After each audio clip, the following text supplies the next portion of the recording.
आज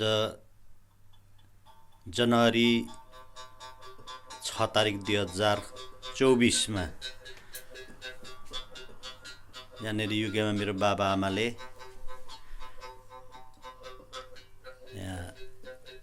अब यहाँनिर बिनायो बजाइरहनु भएको छ। मेरो आमा यहाँ बाबा बसेर सुनिराख्नु भएको छ। यो उहिलेको हाम्रो सुम्निमा पारुहाङले बजाएको हाम्रो चिनारी, हाम्रो संस्कार संस्कृतिमा बजाउने बिनायो बाजा यसरी लोप भएर गइसकेको अवस्थामा मेरो आमाले बजाउनु हुँदो रहेछ र यो भोलिका पुस्तालाई, भविष्यका भावी पुस्ताहरूलाई पनि एउटा शिक्षाको रूपमा आउनेछ, रहनेछ भनेर यो यहाँ रेकर्ड गरिँदैछ। युकेको अल्डरसोट भन्ने स्थानमा हामी छौँ र अब केही दिन पछाडि हामी नेपाल आफ्नो जन्मथलो प्रस्थान हुँदैछौँ, फर्किँदैछौँ र म पनि बाबा आमाकै साथमा छु यहाँनिर। र यसरी चाहिँ यो इतिहासमा जीवन्त रहिरहने चिजलाई हामीले यसरी रेकर्ड गरेर भोलिका पुस्ताहरूलाई बचाएर राखिदिनुपर्छ।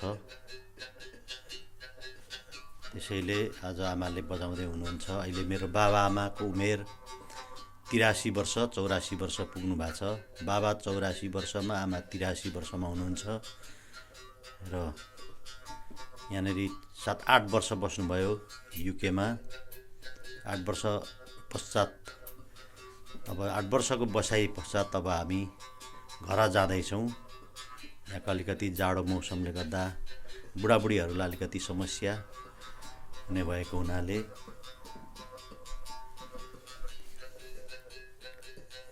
यति राम्रो बजाउनुहुन्छ आमाले बिनायो। उधो हेर्नु न, उधो हेरेर लु भयो, अब गल्नुभयो आमा, लु गल्नुभयो। अब यहाँ बोल्नुहोस्, लु तपाईँहरूको मनको कुराहरू। बाबाले आमाले यहाँनिर बस्नुभयो 8 वर्ष, यहाँनिर तपाईँहरूले अब बसेर कति दुःख कष्टहरू यहाँनिर पाउनुभयो, गर्नुभयो। अर्को चेन्ज गरेर बजाउनु हुँदैछ।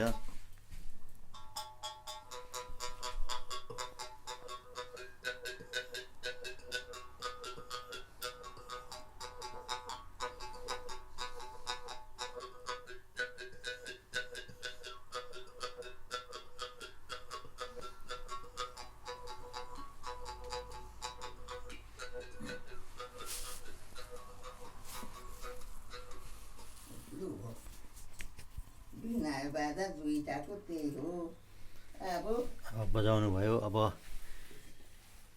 बुढो भइयो, सासले भ्याउँदैन, त्यति नै हो है। नाति पनाति, छोरा नाति, छोरा बुहारी नाति नतेनाले सुनिराखोस् है। सुन्छ, किन सुन्दैन। त्यही उहिलेको बिनायो बाजा अहिले यो पनि बल्ल बल्ल निक्लो र नभए हराइगएको थियो। नानी हो। जय मङ्गोल सम्पूर्ण मूलवासी मङ्गोलहरूलाई। जय मङ्गल। मेरो बाबा आमाले यहाँनिर युकेमा 8 वर्ष बिताउनु भयो, रिटायर लाइफ। अनि अब यहाँबाट मैले घर लाँदैछु र आज यहाँनिर हामी यहाँ रुममा बसेर, यो किचन रुममा बसेर एउटा रेकर्ड गर्दैछौँ भोलिका भावी पुस्ताहरूलाई। एउटा इतिहासमा चाहिँ एउटा पाठ होस् उहाँहरूलाई, एउटा यो चाहिँ एउटा पुस्तक जस्तै हो। त्यसैले गर्दा यो एउटा रेकर्ड विशेष गरेर भोलिका पुस्ताहरूलाई हामीले यो बनाउँदैछौँ। किताब जस्तो त्यस्तै हो। हाम्रो छोराले हाम्रो यहाँ भिडियो गरेर निकालेको छोरालाई जय मङ्गल युके अल्ट्रासोरमा हामी बसोबासो गरेको छोरा हामीलाई लिनु आएको छ नेपालदेखि। अनि भिडियो गरेको यहाँ छोराले सबै इष्टमित्र, हाम्रो दर दाजुभाइ, छोराछोरी, नाति नातिनाले हाम्रो मूलवासी मङ्गलको सबैले सुनेर यो सुनिदिनुहोस् भन्दै म यति नै मेरो बोली राख्दैछु।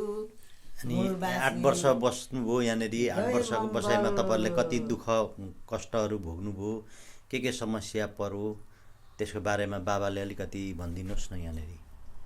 अब 8 वर्ष भयो हामी आएर अल्लसरमा बसेको। यहाँको सबै कुरो वातावरण त ठिकै थियो, तर बुढाबुढीलाई यता जाडोले गर्दा र ठन्डी बेसी हुनाले गर्दा टिक्नु खट्नु बुढाबुढीलाई अलिक गाह्रो छ।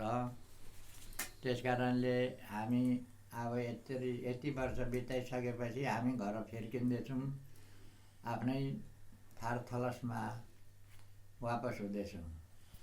बाटोमा हिँड्नु नसक्दाले छोरालाई हामीले बोलाएको।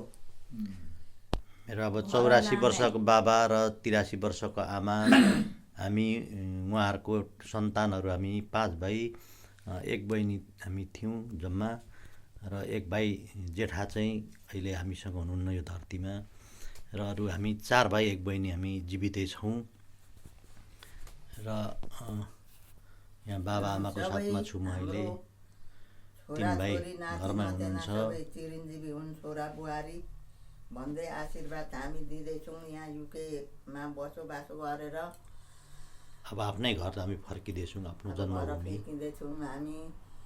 हामी एक्लै जानु नसक्ने हुनाले छोरालाई बोलाएर छोरा लिएर छोराको साथमा छोराले हामीलाई निकाल्दैछ।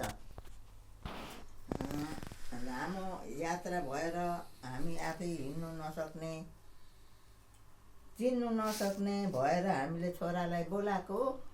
छोरा अहिले हाम्रो साथमा आउनु भएको छ र हामीलाई लिएर जाँदैछ भन्दै अब सबैजना मूलवासी मङ्गलहरूलाई जय जय होस् भन्दै आशीर्वाद दिँदैछु मैले मेरो तर्फबाट। ल मेरो बाबा आमाले मूलवासी मङ्गलको बारेमा धेरै कुरा बुझ्नुभयो।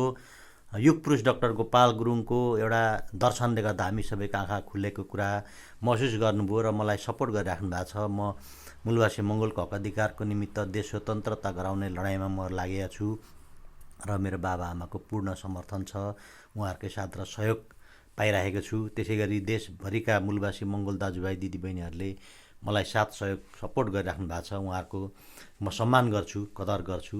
र म आज यहाँनिर युकेमा बसेको 3 महिना भयो, म यहाँनिर काम गरेको छुइनँ।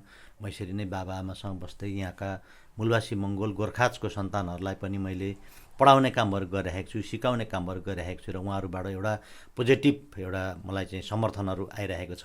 खुसीको कुरो। ल सबैलाई जय मङ्गोल। भोलि गएर हाम्रो देश स्वतन्त्रता गराएपछि हामी आउने भावी पुस्तालाई शासक बनाउने हामी चाहिँ सङ्घर्षमा छौँ। त्यस लडाइँमा हामी चाहिँ सामेल हुनुपर्छ सबैलाई। जय मङ्गोल, जय मङ्गोल। जय मङ्गल। मेरो बाबा आमाले पनि जय मङ्गोल भन्नुहुन्छ। जय मङ्गल। ल सबैबाट अब एकछिनको लागि बिदा हुन्छौँ। हस्त, धन्यवाद। जय मङ्गोल।